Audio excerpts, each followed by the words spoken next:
Arabic, and it's been going on ever since. Oh, come on, so I can see this. I think as I'm getting delayed, I'll cut straight to the chase. It is thanks to Samir that I've been able to bring about this conference, because without Samir, I would have no contacts in the Muslim community, and we would not have the speakers that we've had tonight. So he's played an absolutely indispensable role in this. And there's a rather pleasing symmetry to this conference. It's just the way pieces fell out. At the beginning, unfortunately, I was not able to attend. Daniela spoke about the figure of al-Khidr in the 18th surah of the Quran. We come in full circle with Samir, who is going to look at al-Khidr and Moses from a Quranic perspective. So we will go more deeply into the myth that Jung commented on concerning rebirth, and we will also get an introduction to the Quran. So he will be killing two birds with one stone, opening the Quran up to us and delving into what is, I think everyone agrees, is a very compelling and numinous narrative. So Samir, over to you. Thank you, Fred, for a very generous introduction. Thank you, everyone. It's been quite remarkable listening to some of the speakers in the previous days. I haven't been able to attend everything because the timing here in Australia is it's 4:40 a.m. So I wasn't able to attend all the talks yesterday, but I did attend the first one by Daniela. So what I'm going to be doing in this presentation really is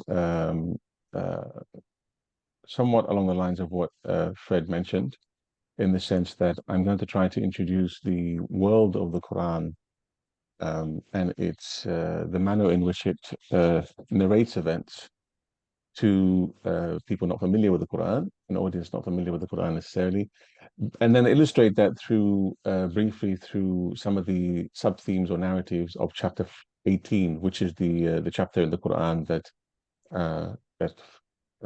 Jung singled out for commentary.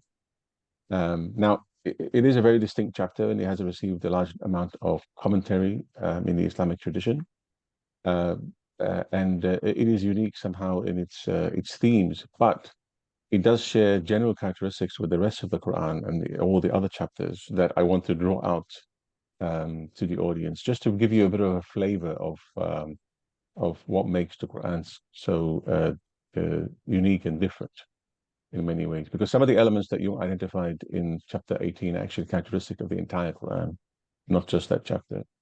So if we look at some of the themes covered in the chapter, or the surah, as we call it in Arabic, it ranges from, it begins with praises, of course, and then it jumps to a number of narratives. The story of the companions of the cave, the very famous story of the seven sleepers, and then it moves on to verses about heaven and hell, then a narrative about two companions and their vineyards, and then the theme of the transience of life, and then it moves on to the story of Moses and Khidr, and then a mysterious figure in the Quran called Dhul Qarnayn, the two-horned, often identified with Alexander and the Alexander romances. But the Quran does mention much about him that's quite distinct and unique. Gog and Magog, and then it circles back to themes of heaven and paradise, etc. Now, the presentation outline today, I'm going to kind of do an overview of the chapter, general overview.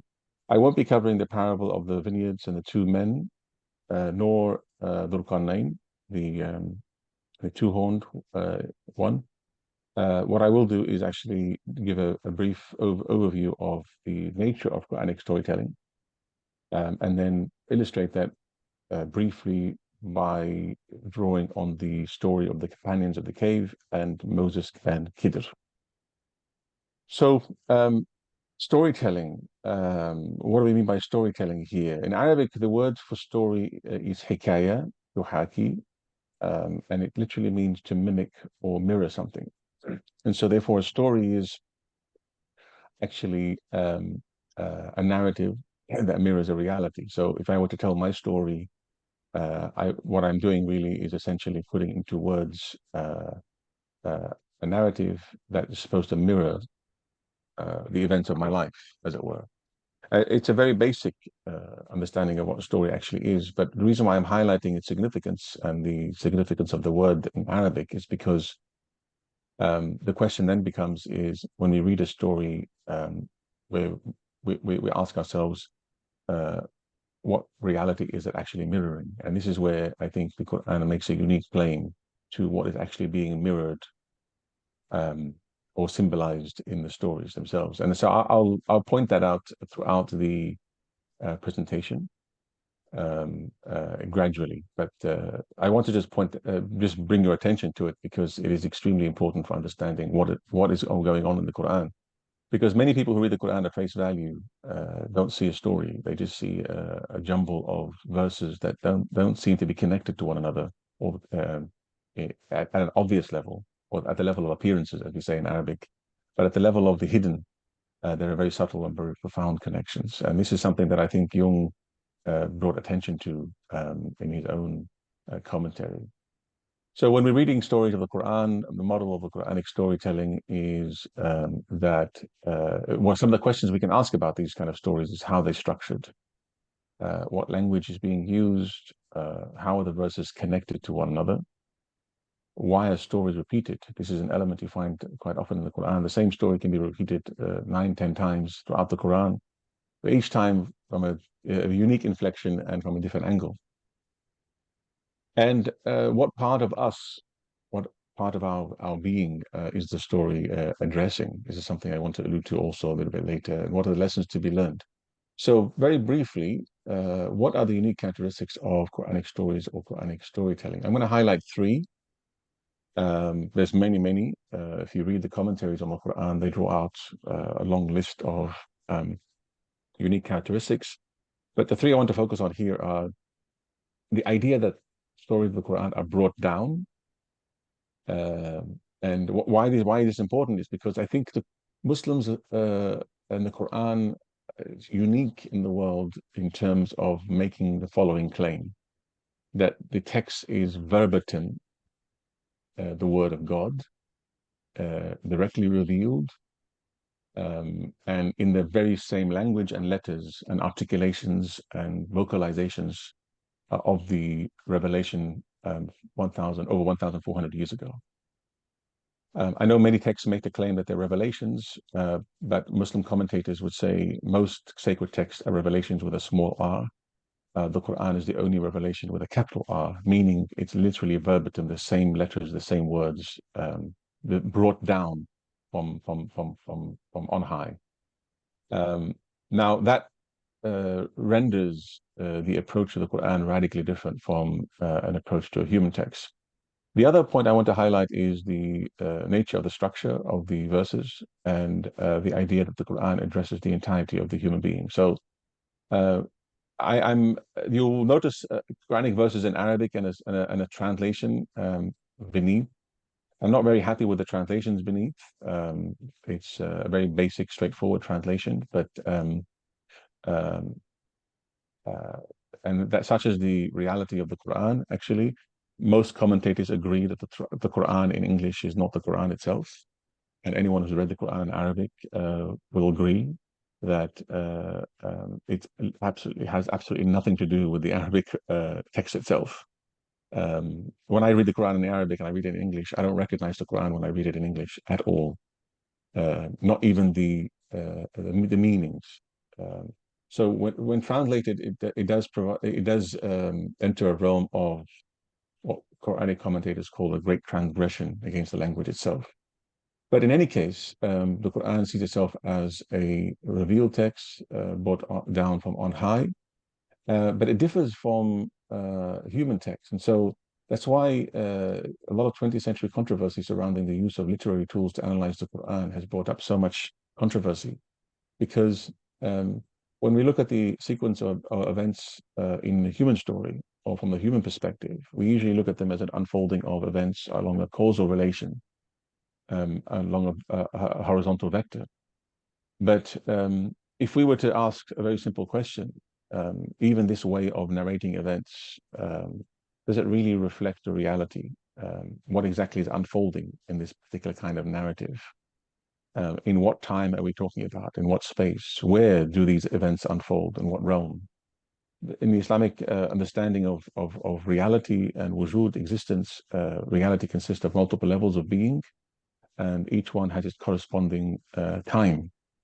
So it's a different space, a different time, and human beings have a capacity to enter into these various space-time, or these different realms of space, different realms of time, and experience things unfolding there. So when the Quran then does narrate an event, it's not narrating things by revealing or mirroring a sequence of cause and effect relations that we are used to witnessing in the material physical world.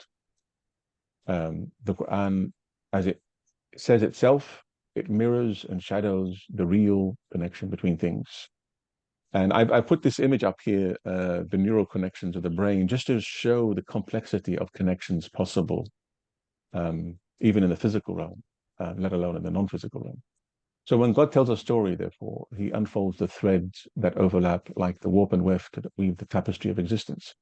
So when we expect to read a Quranic narrative or a story, we're not reading a story in the manner in which it would be witnessed by someone standing in the seen world and witnessing the event. So when you look at your own life, for example, or you witness an event before you, you're witnessing things in the seen world. But there's a whole host of connections and factors and influences and that are hidden in the unseen world, that are not visible to the casual observer.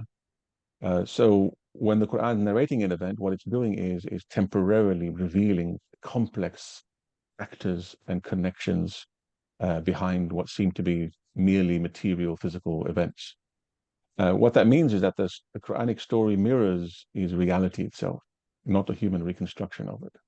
And that's important because the way in which Muslim commentators look at and try to unravel the structure and order of the Quran is in a very non-linear manner.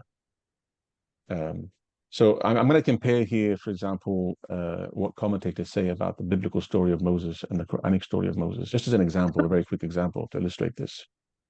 In a biblical story, we find a very clear narration of events in quite a clear linear sequence.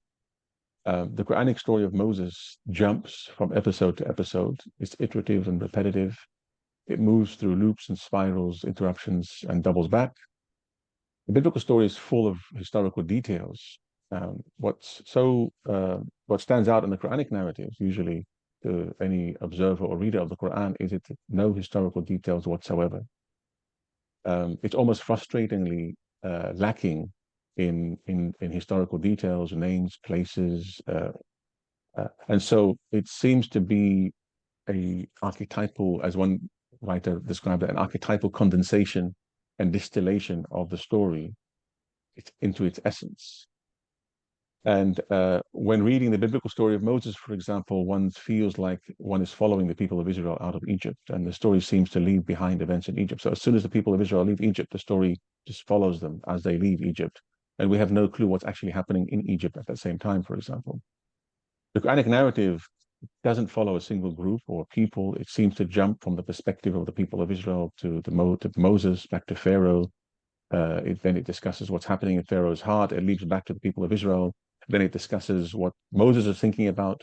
So it seems to be jump back and forth. If I were to illustrate it with my very crude illustrations techniques, I would say that if the blue line represents Pharaoh and the red line represents the people of Israel, in the biblical narrative, we find that the story follows that red line as they cross over into Sinai. There's a lot of rich historical details of the people, the number of people, the treasures they're carrying, the number of camels or the number of individuals or whatever it is that it's just describing is quite rich in detail. When we read the Quranic narrative, as one of my Cambridge Christian theologian once described it. He said, it seems that there's a bird's eye view constantly narrating the story of Pharaoh and the people of Israel simultaneously. It's as if whoever's narrating is looking at things from above. At which point I interjected, of course, for Muslims, this is the bird's eye view of God.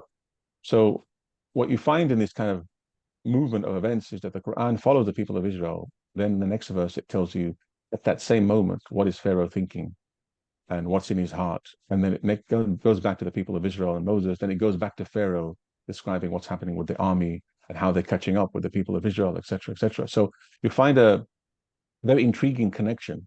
The point of this illustration is to show that the connector of events here is not a narrative sequence, but a connecting of the person narrating from a bird's eye view. And it comes out quite clearly in the actual narrative itself. The other important aspect of the Quran, very quickly, is that it addresses the entirety of the human being using a very powerful language of imagination. And that is extremely important because anyone who reads the Quran at face value notices the extent to which it is saturated with images and symbols.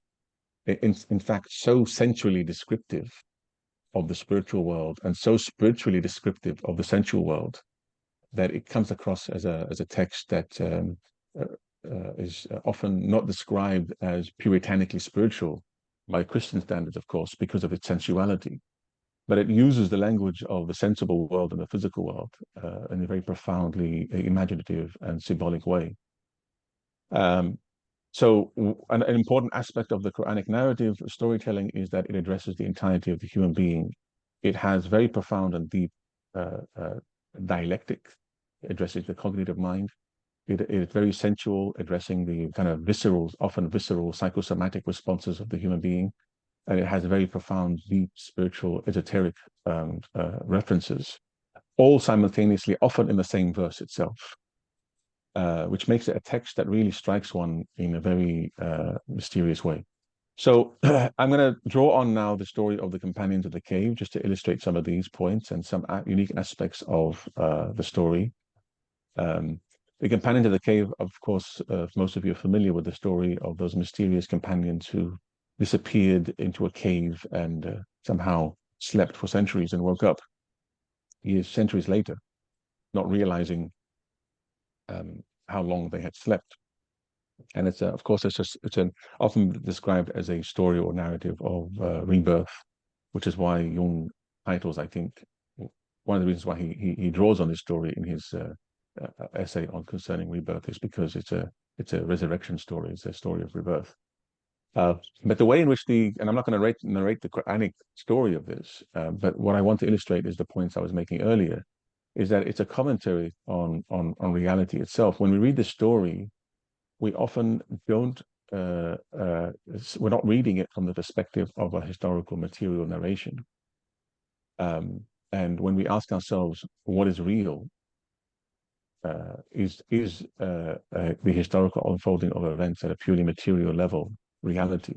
The Quranic response is often that it is not. It's just a partial perspective of reality.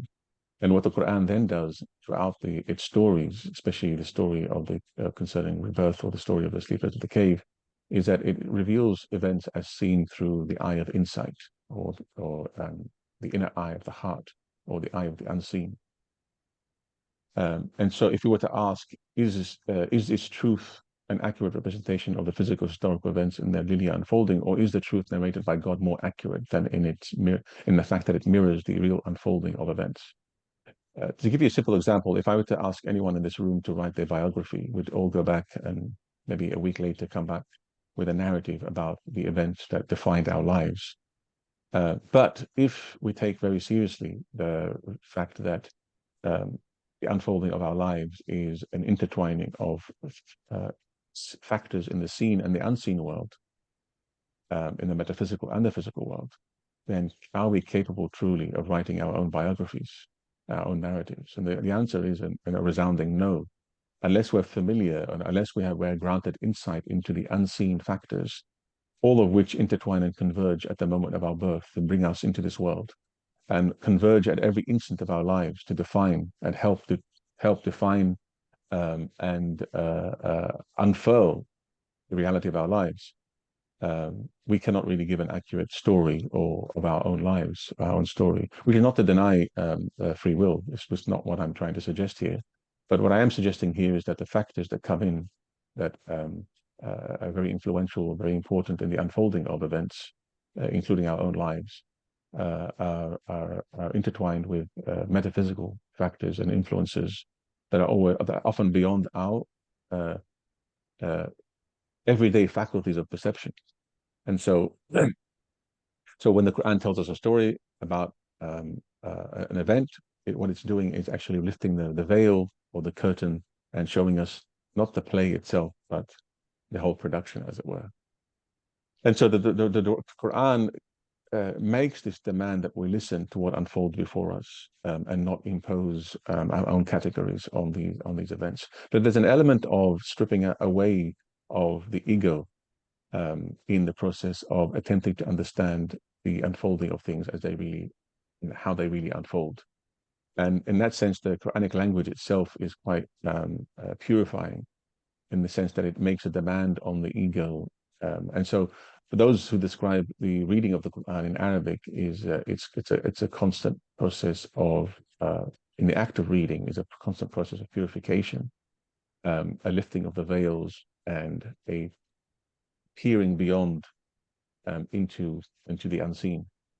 And so the Quranic view then does not assume that we are somehow rational creatures in control of things. It dispels this illusion very quickly in the manner in which it narrates events. It assumes that we partake in a reality, we have choices, but we are also affected by factors that we cannot possibly account for in the unseen world. And when we get to the story of Moses and Khidr, we'll see that each individual represents a type of knowledge that the complete human being, or the individuated human being, as we want to call it, that, or the perfected human being, needs to master both aspects if they are to fully actualize what it means to be fully human. And so what the Quran then, therefore, it makes a demand upon the reader to align ourselves with reality and its guidance. So if we are not, and this is the thing about the Quran, that it's often described as a reflection of existence itself, meaning that in our everyday comportment towards reality, we often find it difficult to align ourselves with what is. What the Quran does is, in human linguistic form, it grants us reality, existence itself, and makes a demand upon us to align with it. And by aligning with it, we are granted the capacity to then decipher reality itself. So the Quran becomes a cipher or key to unlocking reality itself. And if we ignore it and the demands it makes upon us, we align ourselves with illusion. And the Quran makes this distinction between the truth, reality on the one hand, and falsehood and ignorance on the other. Just very quickly, I want to just show you how, in terms of language and the use of language, how the Quran really makes these kinds of demand upon the reader. Often when we read the Quran, it's not entirely clear, maybe it's clear at the next verse, it's not entirely clear who's saying what. And the pronoun could be referring back to God, it could be referring to the protagonists themselves, and it could be referring to ourselves.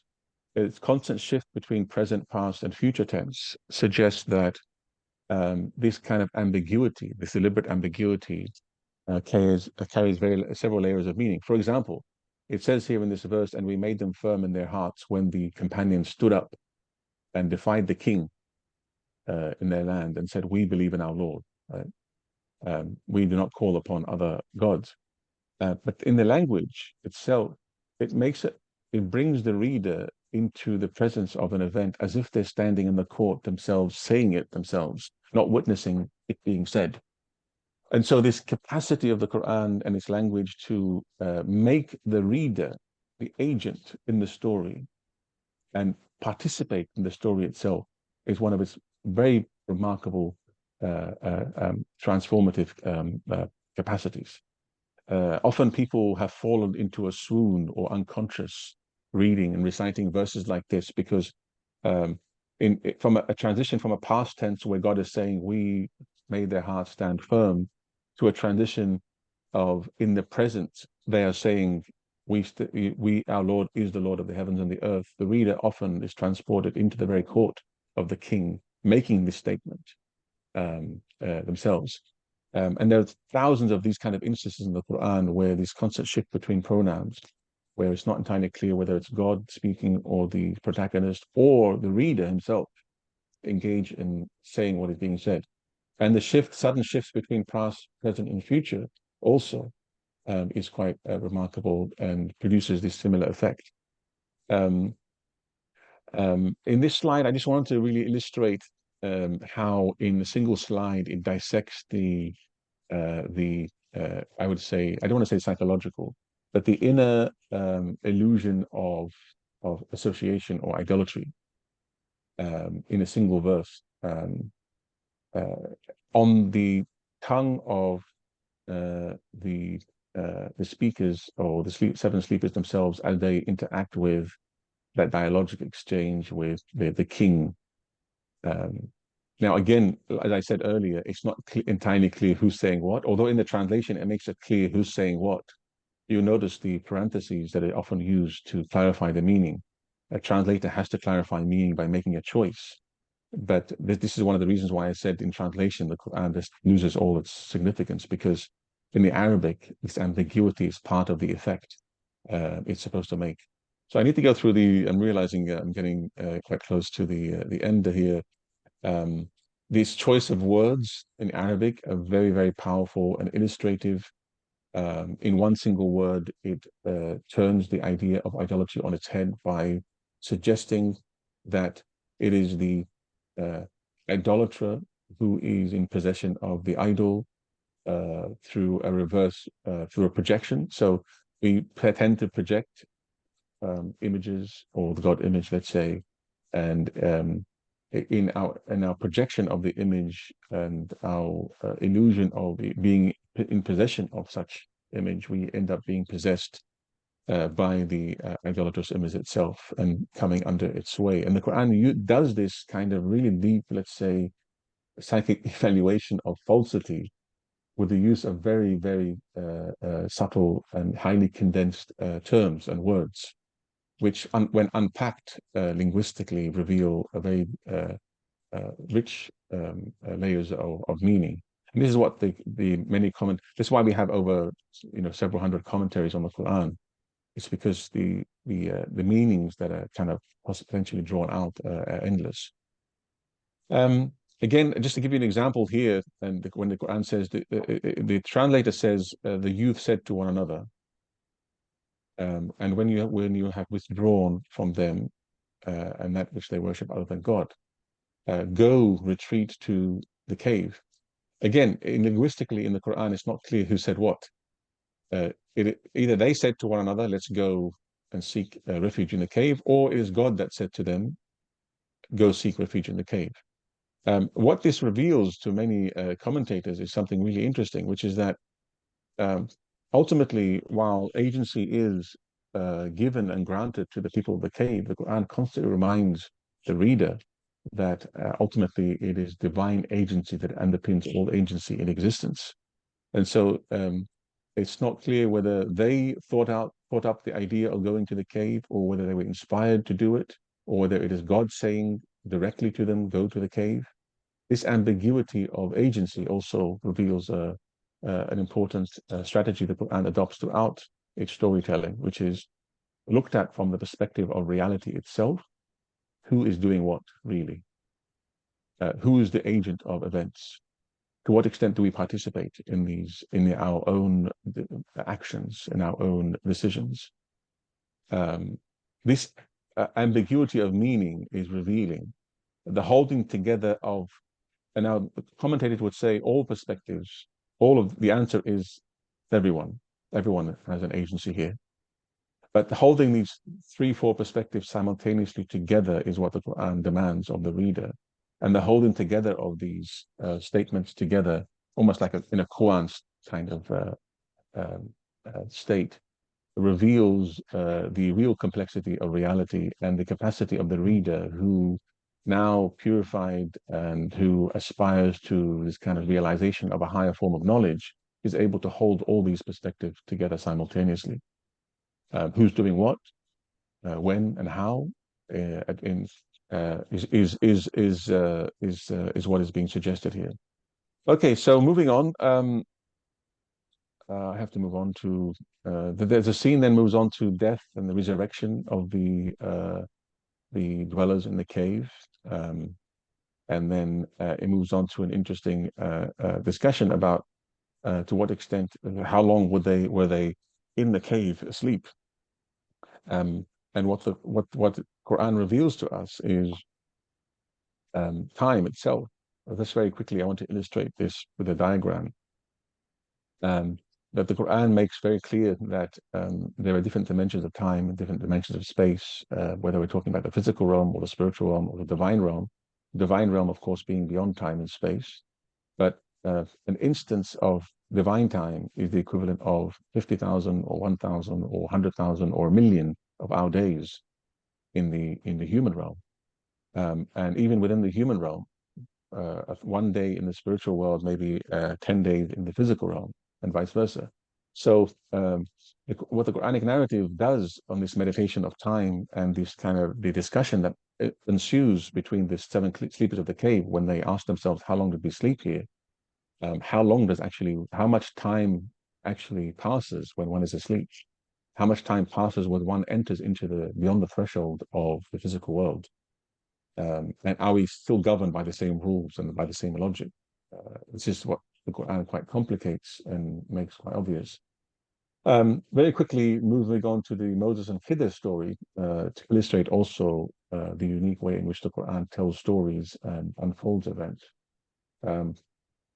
It seems to reveal a unique relationship between events. Let's call it cause and effect. I don't like the term cause and effect, but what I mean by cause and effect here is how one thing affects another thing or causes it, and not in the cause and effect sense we understand the physical events.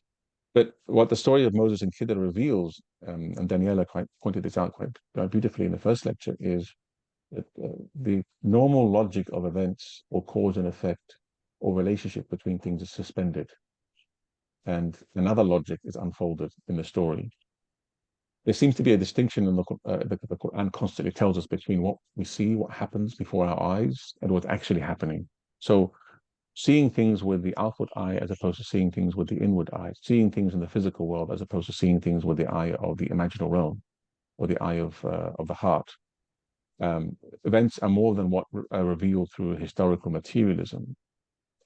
And so what the verse with the story of Moses and Khidr tells us, and what many of the other narratives in the Quran in this particular chapter tell us, is that there's a knowledge that there are limits of knowledge that is bound by time and space, that God's knowledge is inexhaustible, and only if we seek true knowledge from the divine fount of knowledge are we then able to transcend the boundaries and limits of knowledge as defined by time and space, or as defined by ego consciousness or egological consciousness, as it were.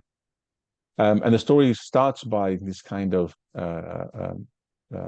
where, according to traditions, not the Quran itself, according to traditions, Moses was asked by the people of Israel, who is the most knowledgeable amongst us? And he said, I am.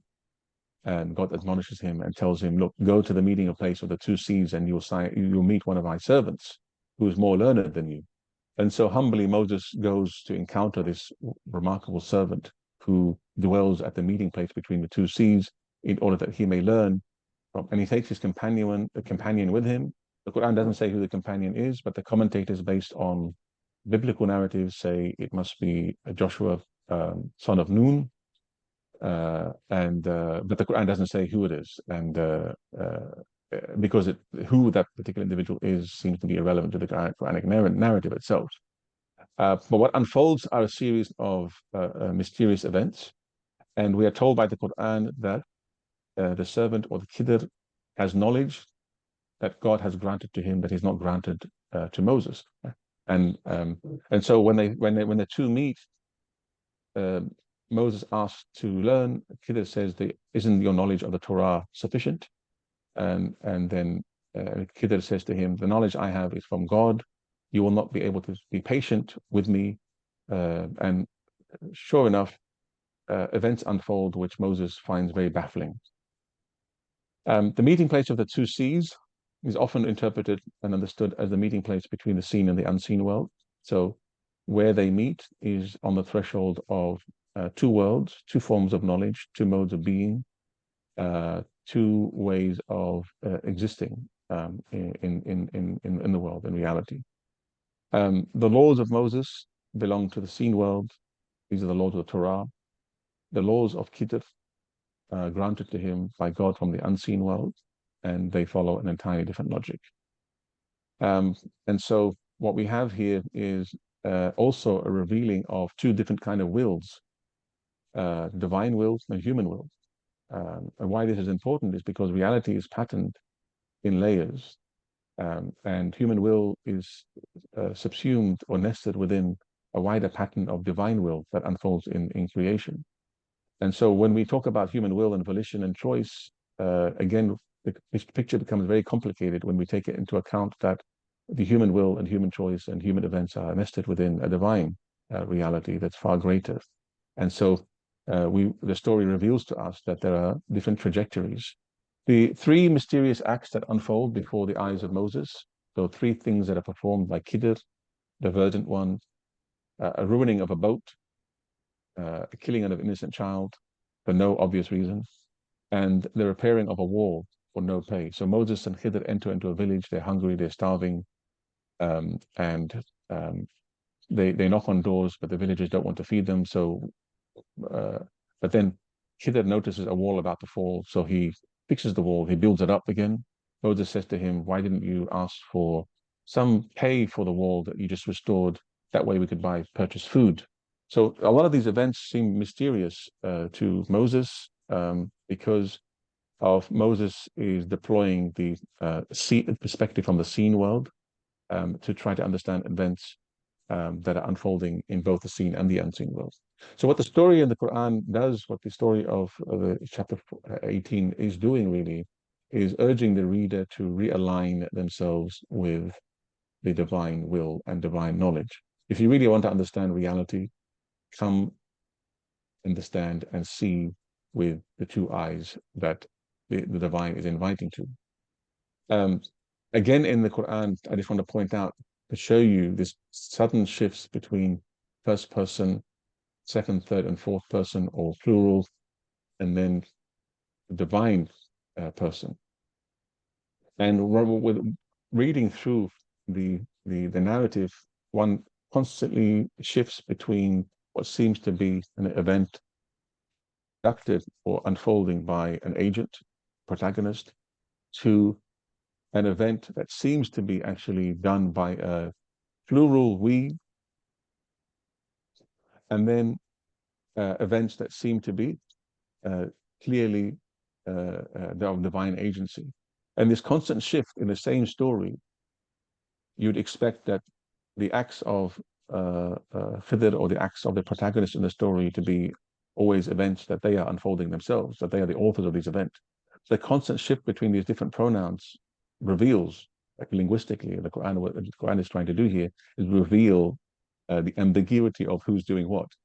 And reading in Arabic is quite a pleasure, if anyone's read these stories in Arabic, because this constant sudden shift in time, space, between past, present, future, between first person, second person, third person, or divine person, really is quite interesting. And what it's trying to do is it's trying to align these three realities together along an axis by revealing to the human ego via the higher self that ultimately it is the divine reality that is the ultimate agent in creation. Very quickly, the three events that unfold are revealed to Moses by Khidr as having an inner meaning, an inner reality. So when Moses and Khidr get on a boat, they mount a boat to travel together. The Khidr sets about to destroy the boat or sabotage it.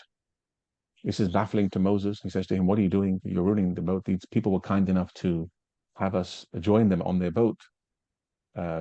What Khidr was doing was ruining the boat. Why? Because beyond the horizon, Moses couldn't see that there were pirates who were stealing and thieving and killing the inhabitants, killing the owners of boats they came across in the sea by ruining the boat to a certain extent.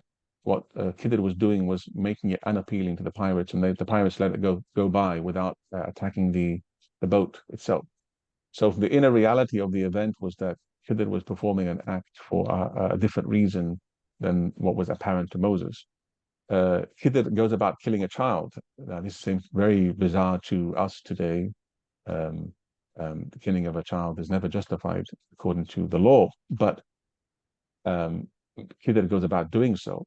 And one can imagine here Khidr being an agent of the unseen in the same way that a storm is the agent of the unseen.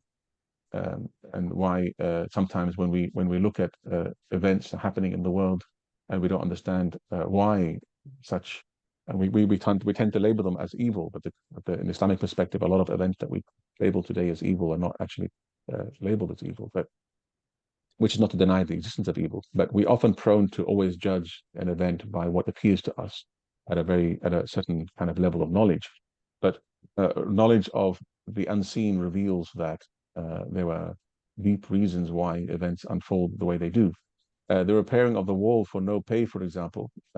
Khidr knew that the wall belonged to a house in which orphans were being raised, and the parents of the children had deposited a treasure in the wall, and they had prayed to God before they died that the treasure would be revealed to the children when they came of age. So by restoring the wall and taking no compensation for it, Khidr was protecting a treasure for the orphans who would eventually, when they turn 18 or 16 or whatever it is, they would discover the. And so what the story of the Khidr and Moses tells us is that there are two seas, there are two paths, there are two worlds. One in which events unfold in a certain linear way, one in which events unfold in a very much more complex way. That knowledge of the appearance of things is not sufficient for determining the ultimate reality of things, although it is sufficient for determining sometimes events at one level of reality. It's not sufficient for determining the nature of reality in totality. And so knowledge of the unseen or the hidden becomes necessary. There's a kind of cause-effect relationship in the seen world, but in the unseen world, causes and effects are complicated to such an extent that we can no longer speak of cause and effect, really. And the moral law governs the outward realm, but divine law governs the inward reality or the inner realm. And so here, the stories of if we go back to the stories of the surah itself, the chapter 18, each story and narrative is an attempt, according to commentators, to align various aspects of our being with reality itself. And so the first story, The Sleepers of the Cave, is a moral, spiritual story or sphere in which the core lesson revolves around the dichotomy of falsehood and truth. The story of the garden between the existential poverty and existential richness, which we didn't look at today. Moses and the servant of God, or Khidr, is a story of a cognitive epistemic sphere where we need to expand our knowledge beyond the level of knowledge we are acquainted with in one level of reality in order to have an expansive view on reality in its totality. And the story we didn't cover here is really the story of Dhul Qarnayn, which is injustice versus justice. So very quickly, what these are doing is aligning the story, the chapter itself and the Quran is aligning various spheres of our being with ultimate reality as it is. To summarize, this is the last slide. To summarize very quickly, we would say that the Quran is written in the language of the natural human disposition, the language of the soul, the language of, I don't want to use the word the unconscious. The language of the Quran is very much a language of the beyond. Muslims have a notion called the natural human disposition. It's our innate nature we're born with, becomes covered over or corrupted over time. But given that the Quran is the word of God brought down on high, the Quranic stories address the soul directly beyond ego consciousness, so that it bypasses all the defenses of ego consciousness straight to the primordial substratum of our existence, that kind of natural inner archetypal level of the universal truths and patterns found in all human beings, cultures, and religions, through the use of vivid images, symbols, parables, psychological plungers, existential ruptures, spiritual flights, and primordial sounds. And that's a very important component of the Quran, the sound aspect. It's meant to be recited, not read silently. As such, it reveals the hidden connections between the seen and the unseen worlds. Okay, so I'll just leave it at that. I hope I was able to cover, but didn't cover all the points I wanted to cover, but I hope I gave you a flavor of how the Quran is read and understood and related to by commentators and Muslims. Okay. Thank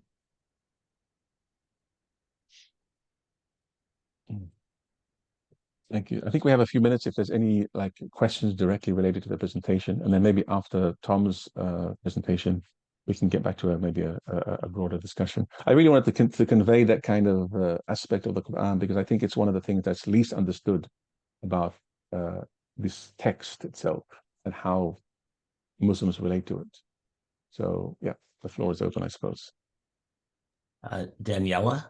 Mm-hmm. Yes.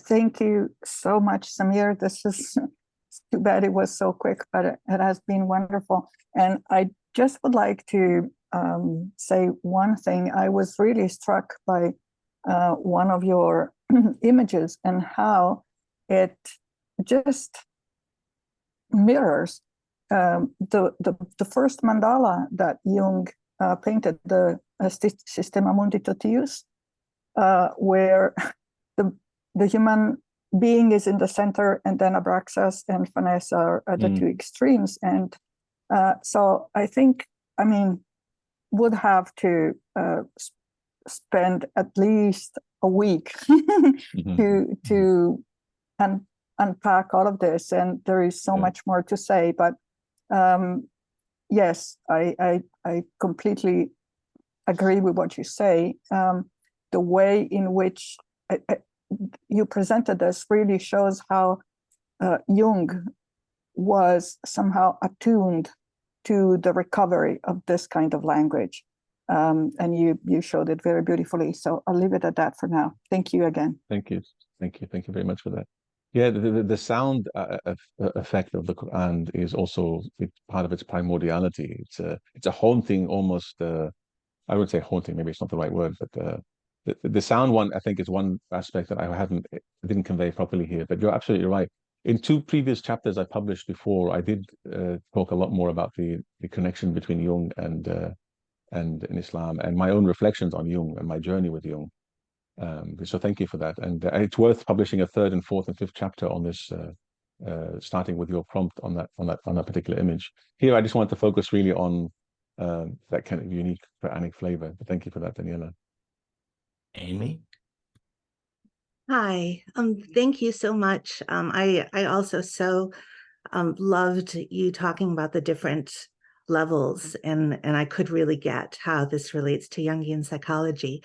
The one thing I just have a terrible problem, very strong reaction to, is hearing that it equates Moses just with the physical world. With that premise, you totally knock out the entire history of the Torah and the Jewish people, because Moses is the intermediary between God and the people. He is totally of the spirit world as well as the material. So how do you rectify that that it's negating the entire Jewish religion? Yeah. So what I should have made clearer really is that I equated the story. The commentators equate sometimes Moses with the Torah with the seen world, not this physical. So the seen world may be beyond just the physical. It's not equatable with the physical. And commentators kind of go back and forth by saying, well, Moses was one of the greatest prophets who ever lived. So how can he not be spiritual? And there's agreement that obviously he is spiritual. He's deeply, profoundly spiritual. But by virtue of the fact that he was the bearer of the law, he at least in the relationship with Khidr was representing the perspective of the law vis-a-vis the perspective of that which is beyond the law. So and it's not so much maybe that he doesn't have that spiritual dimension. The Khidr tells him, you know, why do you need knowledge from me when you have the knowledge of the Torah and all that kind of spiritual depth to it? But even still, what the Quran is trying to say to us is that there is still knowledge beyond what any prophet could have, and God could have granted and has granted it to one of his servants. And this, if Moses possesses deep, profound spiritual knowledge, then he doesn't possess this particular type of spiritual knowledge, which Khidr possesses. Which is why in the slide which I went over very quickly, Khidr says to Moses, "You have knowledge of things that I don't know, I don't have," and Moses says to him, "I have knowledge of things that you don't have." And so they're kind of recognizing each other's sanctity, but also recognizing that they have something to learn from each other. The kind of juxtaposition that often happens in this particular story is to illustrate an aspect of reality that maybe perhaps Moses was not focused on as far as he was the bearer of the law. But that's all that really Thank you it's intended. Yeah. very much. And Fred, sir? Mina, thank you very much. I at last feel that I have an approach to the Quran which I've been lacking for many years. So thank you for orientating me for that. This is just a thought that's jumped into my mind, and I'm going to try it out and see if it has wings. Wolfgang Pauli encountered a figure in his dreams that he calls the Persian. And this figure said to him, "The way I do science is totally diametrically opposed to the way you do science. You wouldn't recognize my science. I don't recognize your science." Pauli, to his great credit, took what the Persian said seriously and was prepared to enter into a dialogue and perspective with him. That seems to have an analogy with the Moses Khidr narrative. Yeah, indeed. Absolutely. There is this thing, Fred, glad you brought this up. There is this aspect of Islamic esoteric tradition that suggests that sometimes, and this applies to most of the prophets, by virtue of being prophets preaching to a public, prophets are one thing, but by virtue of what's called the sanctity, they have a different aspect. So sometimes in stories told, the prophet's outward historical role is emphasized over his, let's say, inner dimension role, even though they may possess both. And I think in this particular story, yes, they juxtapose as very different for the narrative, I suppose. But yeah. Thanks. Thank you. I think we started by talking about when we first met, so come full circle. Yes, we did, yeah. Okay. Well, thank you. If we have no other questions, Samir, thank you very much. It's absolutely enlightening. I was looking for my Quran and I never thought about reading it aloud. Thank you. I got so much out of this. So thank you so much. And I'm going to stop the recording now.